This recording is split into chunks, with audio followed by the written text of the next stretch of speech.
Next ఇక fee విషయానికి వస్తే కేసీఈటీ ఎగ్జామ్ ద్వారా కనుక మీరు అడ్మిషన్ పొందితే మీరు సంవత్సరానికి 65,000 రూపాయలు అయితే పే చేయాల్సిన అవసరం ఉంటుంది. కామ్డీకే ద్వారా అయితే 1,80,000 రూపాయలు ప్రతి సంవత్సరానికి పే చేయాలి. ఇది కాకుండా మేనేజ్మెంట్ కోటా ఉంటుందా అంటే ఖచ్చితంగా ప్రతి కాలేజ్లో మేనేజ్మెంట్ కోటా ఉంటుంది. కాస్త డొనేషన్స్ కూడా తీసుకుంటూ ఉంటారు ప్రతి కాలేజ్లో. సో ఈ కాలేజ్ మేనేజ్మెంట్ కోటా అడ్మిషన్స్ కావాలంటే మన ఎడ్యునియన్ కెరీర్ గైడెన్స్ని సంప్రదించే ప్రయత్నం చేయండి. ఇక హాస్టల్ ఫీజు ఎలా ఉంటాయి అంటే 70,000 రూపాయల వరకు ఉంటుంది ప్రతి సంవత్సరం. సో మరి ఇంత ఖర్చు పెడుతున్నాం కదా, అంటే బయట కాలేజెస్తో పోలిస్తే ఈ కాలేజ్ ఫీజు అనేది కాస్త తక్కువగానే ఉంది.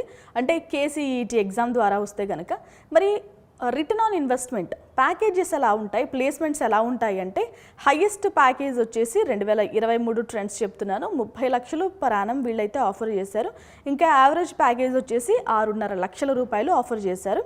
టాప్ రిక్రూటర్స్ ఎవరున్నారు? Infosys, Wipro, TCS, Accenture, Amazon and Microsoft అయితే అప్పుడు టాప్ రిక్రూటర్స్గా ఉన్నారు. ఇప్పుడు కూడా చాలా కంపెనీస్ పెరుగుతున్నాయి కాబట్టి ఇంకా ఎక్కువ రిక్రూటర్స్ వచ్చే అవకాశం కూడా ఉంది.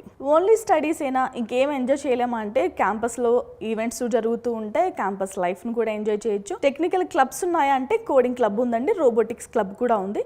కల్చరల్ క్లబ్స్ ఉన్నాయంటే మ్యూజిక్, డ్యాన్స్, డ్రామాకి సంబంధించిన క్లబ్స్ కూడా ఉన్నాయి.